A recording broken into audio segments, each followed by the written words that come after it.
What's up, everybody? Welcome to the Anaheim Halo 3 Bracket Show. I'm Chris Puckett, joined by my good buddies and MLG experts. We got Sundance DiGiovanni, Andreas Pierson. Guys, welcome to the show. We're here at the ESPN Studios, and we're here to talk about the brackets. So let's take a look at the top half. Starting off here with winners bracket round one, we have our number one seed and Dallas champions, Triggers Down, facing off against Active Rush. Heaven and Earth will be facing off against Status Quo. Classic faces Virtuosity, and Swagger Like Us will be playing the number 3 seeded Instinct. Now, guys, we have 3 big names in the top half of the bracket. That's Triggers Down, Classic, Instinct. Do you expect any of these teams to struggle in round one?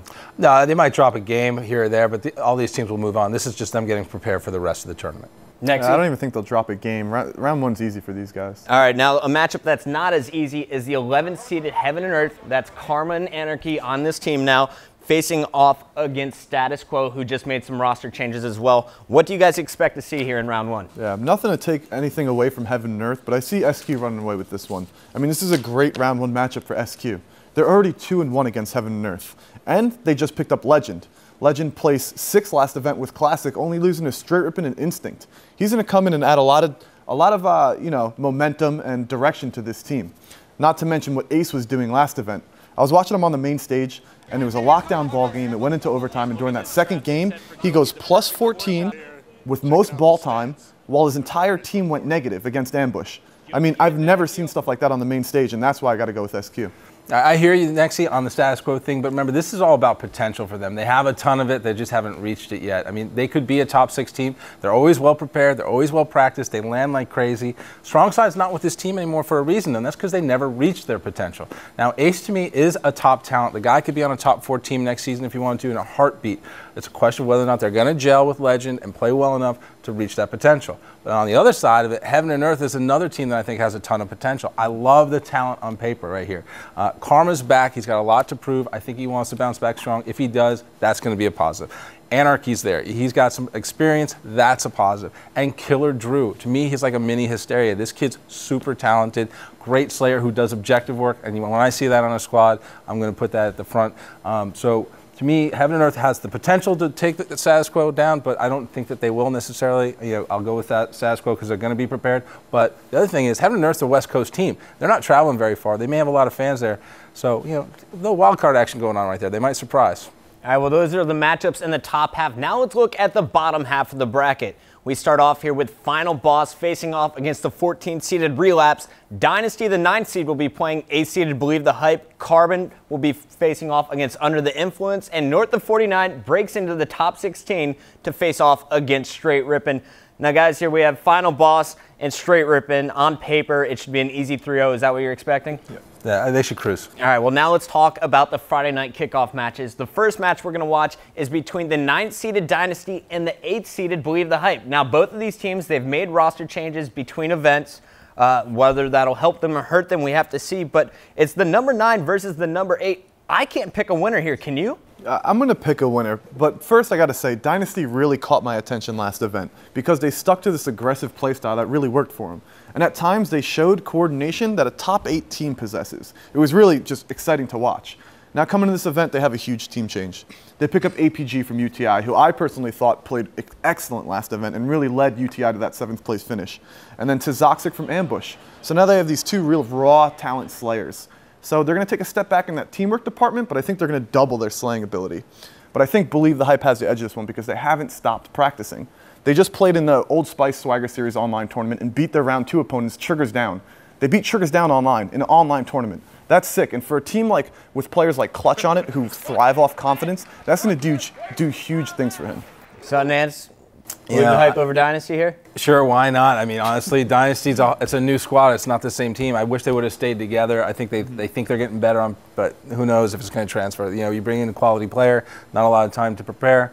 Believe the Hype. Clutch is back because he had to be. I mean, it didn't work out for him. He was out there in the wild, and he's back with with this Believe the Hype squad, which is most similar to the Believe the Hype squad we saw at the first event. But Soviet was supposed to be their most talented player, and they were supposed to do things with him. It didn't work out. So, again, you've got 2 aggressive squads. You have a Believe the Hype squad, which was not done well when the spotlight's on them. Maybe the spotlight's off them enough where they can sneak in there. But I'm going to look for the team that comes out of this because I can't call it. I'm not as confident as you are. Don't know enough about the new Dynasty squad till they play. And Believe the Hype is Believe the Hype. They can surprise you or they can let you down. All right, well, let's move on then to Carbon, UTI under the influence here. Carbon, they finished second in Dallas. Can they carry that momentum? Will they be playing the same way that they played in Dallas come Anaheim? You know, I gotta say, I think they will. I think they have a lot of areas to improve. The team didn't go positive in Dallas. Think about that. Second place, and you go negative as a team. Nated, the only guy who goes is a push. Everybody else goes negative. That's an easy fix. That's a strategy and communication fix to me. That's not even. You don't even have to be playing well to fix that. Then you look at the fact that the fans love them. These guys became the #1 fan favorites overnight. Huge momentum boost. Shockwave's smiling, going crazy, having a good time. He's at school right now smiling because he's going into Anaheim with no pressure and tons of potential. And Nated, speaking of potential, hasn't even reached his full potential. Nated is a beast. We've been saying it forever, and now he's a team player. Give me a break. Yeah. Carbon, easy time here. I mean, UTI should be proud of the fact they finished 7th last time. Should try and prepare for that loss because it's happening. Carbon's going to take them down. You know, Carbon really did steal the show back in Dallas, but what UTI did was they came in with the 27th seed and beat 6 teams in a row to end up with a 7th place finish. I mean, they beat Heaven and Earth and they believe the hype. But then again, Carbon beat Final Boss, they beat Street Rippin', they beat Instinct. Carbon only lost to Sugars Down, so you got to go with Carbon on this one. All right, so Carbon it is. That is going to do it for our round 1 matches. Now let's move on to round 2, back up to the top half of the bracket. In our first matchup, we have Triggers Down versus Status Quo. Now, Triggers Down should be able to make easy work of Status Quo, but can Status Quo take a game or two here? I think they can. I think, again, this is my whole thing about potential with Status Quo. I would love to see Status Quo take this to 5 games because that would show me that they've come to that point where they're turning the corner.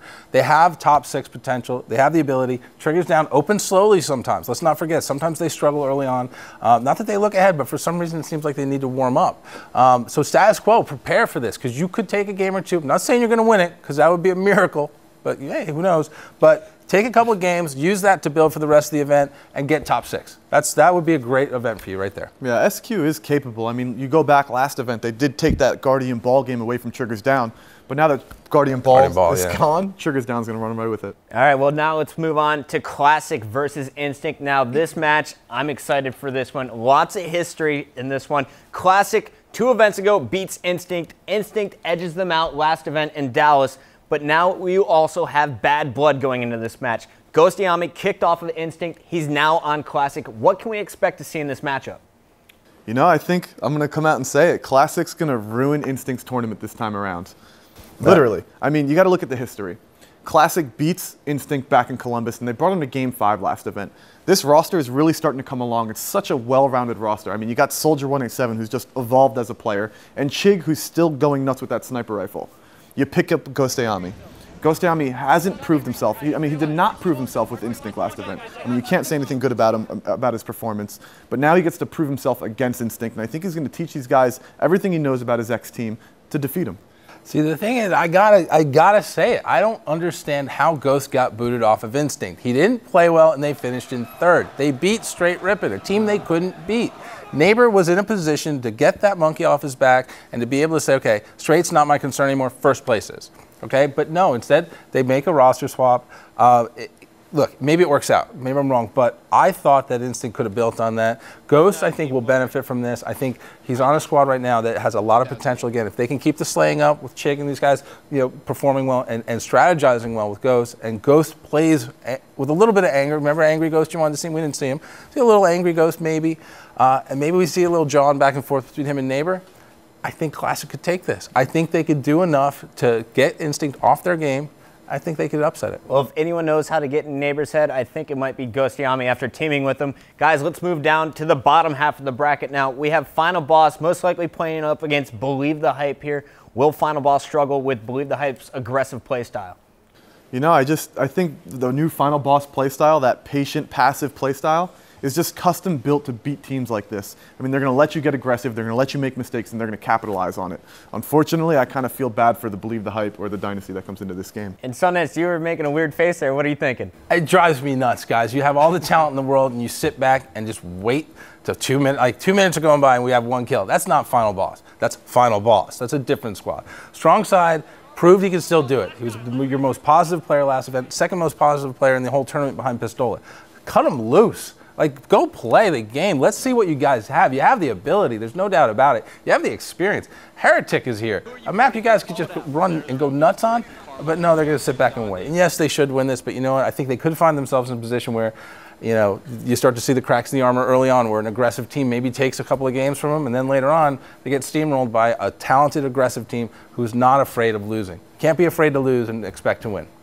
All right, well, we have final boss moving on in our bracket, but guys, now it's time to talk about the matchup that I cannot wait to commentate on Saturday morning. It's Carbon versus Straight Rippin'. Once again, now we've seen them go at it all season long. Just went 3 games last event, Carbon edging out Straight Rippin' in that first game, and then just went on to 3-0 them. Can they upset Straight Rippin' again in Anaheim? I think they can. I think my answer is going to be yes, but it's a complicated yes, because I think it's more about Straight Rippin' not showing up than Carbon being able to upset them.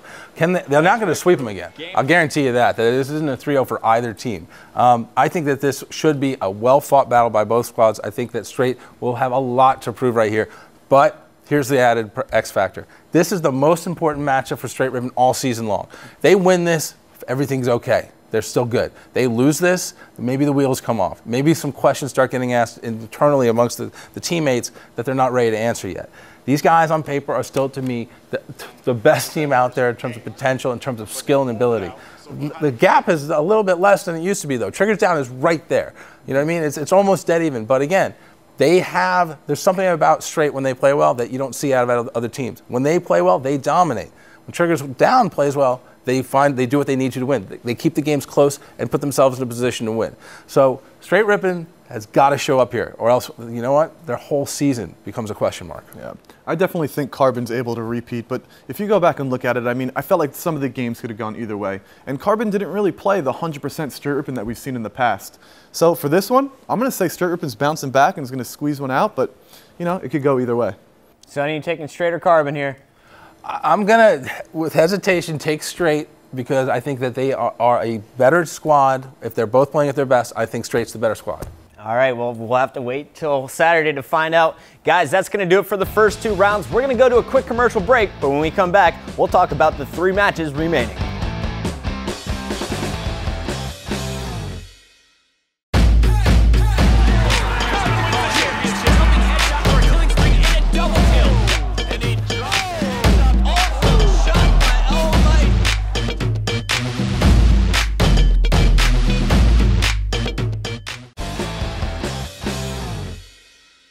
Welcome back to the Anaheim Halo 3 Bracket Show. Chris Puckett with Nexi Sundance. Guys, we just got done talking about the first 2 rounds in our winner's bracket. Now it's time to look at our winner's bracket round 3 matchups. The 2 matches we'll be featuring on ESPN Saturday night.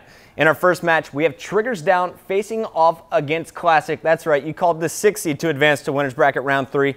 Can Classic pull off an upset against TD here? In a word, no. I don't think they can. I think that getting this far will be a huge accomplishment for them if they're able to do that. I think Triggers Down has a pretty soft bracket to this point, so they'll be nice and rested, raring to go, and I think they're going to be super prepared. So I picked them to steamroll through. Yeah, Triggers Down's only lost to 2 teams. That's Straight Rippin' and the Believe the Hype we saw in Meadowlands. This event, I don't think Classic will gain enough momentum to take out Triggers Down, especially while players like Pistola are playing so hot. I mean, the kid goes positive 18 out of the 20 games he played. And in the off-season, in between events, they haven't stopped practicing. While most teams will take a little bit of break, you know, go to the beach and whatnot, these guys are online playing, especially SK, who just got done competing in that online tournament. He made it to the finals in the free-for-all.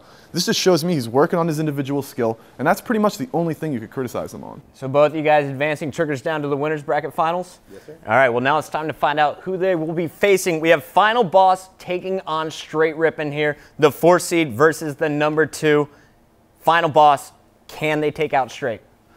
They could if they change their play style. I don't think they can, though, with this lay back and wait play style. I think Straight Rippin' at this point has had a challenge coming into it if they get through Carbon, which we were divided on, but I think that Straight Rippin' right here, you know, has an easier time with Final Boss than they will have had with Carbon. All right, well, you guys are picking Triggers Down and Straight Rippin'. I think those are 2 safe bets. That would set up the rematch, Triggers Down versus Straight Rippin'. And remember, the last 2 times that Straight has met up with Triggers Down, they walked away victorious. Can they do it here in Anaheim?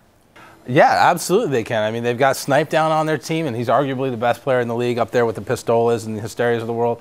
But are they going to play up to potential? They haven't been doing it. They've been letting me down. I've been watching them, expecting them to click in. Guess what? The gap in skill is not as wide as it used to be. They can't just coast and expect to be able to come back later in the tournament. They need to play well on day 1, day 2, and day 3, and we haven't seen it yet. They're doing well in the early rounds, and then the second they get challenged, they seem to struggle a little bit.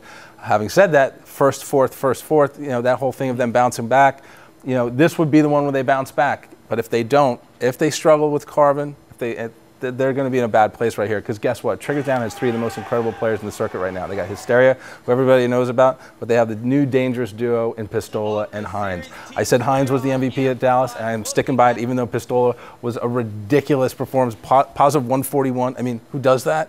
Pistola does, obviously. But I've been a fan of his for a long time, so now I'm on the Hines bandwagon with you. Hines, to me, was consistent, was solid, was flashy when he needed to be, but most importantly, he was that rock that they needed. Those guys gelled. Their strategies were great. On Heretic, I think they could do great things. Obviously, Straight knows that map. They played big matches on that map, but I'm going with Triggers Down just on momentum and talent. Yeah, well, I want to go back to a point you made about their placings. Straight Rippin got 4th. They take a break. They come back and get 1st. Well, guess what? They got 4th again, and they're staying really quiet in between events. Besides Snipe Down, who actually won that free-for-all Heretic tournament that SK played in. This shows me that these guys are really preparing to beat Triggers Down. They're one of the only 2 teams who have done it, so they better, you know, get into gear if they want to salvage this season for themselves. Triggers Down's about to win their 3rd event going to the national championships. This could be Triggers Down season. They could be putting the nail in the coffin of Straight Rippin. They could. I mean, this is the whole thing about, we talk about dynasty, and people, I wanted to crown Straight Rippin the next dynasty, but guess what? 1 championship and 1 regular season win doesn't make you a dynasty. And that's what they've got going back to last year's championship. Triggers Down right now is the most consistent team. I think that they will be just as practiced as everyone else now that they're getting lands in there. And you know what? I really like the chemistry. I like the squad. I like the talent. Straight, on paper, can hang with anybody, can beat anybody, but in tournament, we're not seeing them play consistent, and that's what you need to do at this point in time. All right, so Nexy, Sundance is picking Triggers Down here. Do you as well? You know, I got to go with Triggers Down on this one.